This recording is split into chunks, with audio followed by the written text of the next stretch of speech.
তো গোসলের ফরজ হলো তিনটে, এগুলো জেনে রাখবেন। গোসলের ফরজ তিনটে। এক নম্বর, সবাই শোনেন, মা বোনেরাও শোনেন, এক নম্বর হলো নিয়তের সঙ্গে গড়গড়ার সহিত 3 বার কুল্লি করা।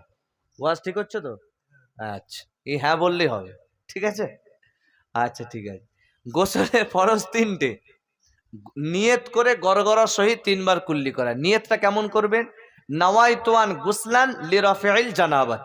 যদি আরবি না জানেন, আমাকে তো ভেঙে বলতে হবে, আরবি যদি নাও জানেন, শুধু বাংলায় এতটুকুন বলবেন, আল্লাহ আমি অপবিত্র থেকে পবিত্রতা অর্জন করছি। এতটুকুন বলা সহজ না কঠিন? ভাই এটাই বলবে, আমি নাপাক হয়ে গেছিলাম, পবিত্রতা অর্জন করি। কেন নিয়তটা করতে হবে? কোথায় লেখা আছে? অনেকে তো বলে নিয়ত না করলেও হবে, মন থেকে হলেই হবে। আরে বুখারী শরীফের প্রথম হাদিস, নামাজ নয়, রোজা নয়, হজ নয়, জাকাত নয়, প্রথম হাদিস ইন্নামাল আমালু বিন্নিয়াত। তুমি যে কাজটা করবে আগে নিয়ত করবে।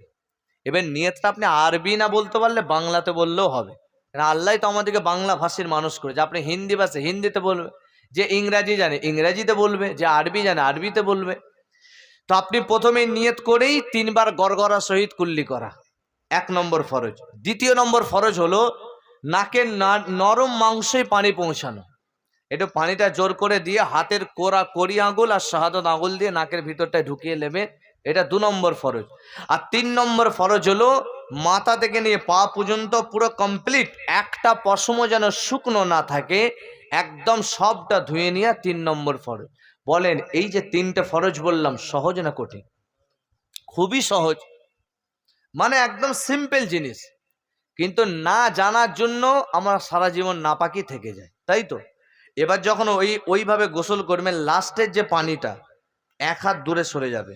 যদি গোসলখানার জায়গা কম থাকে 1 বেদ্দা সরে যাবে, একটুখানি সরে যেয়ে 2-3 মগ বা হাফ বালতি পানিটা আপনি গায়েতে ঢেলে নেবেন। এটা হলো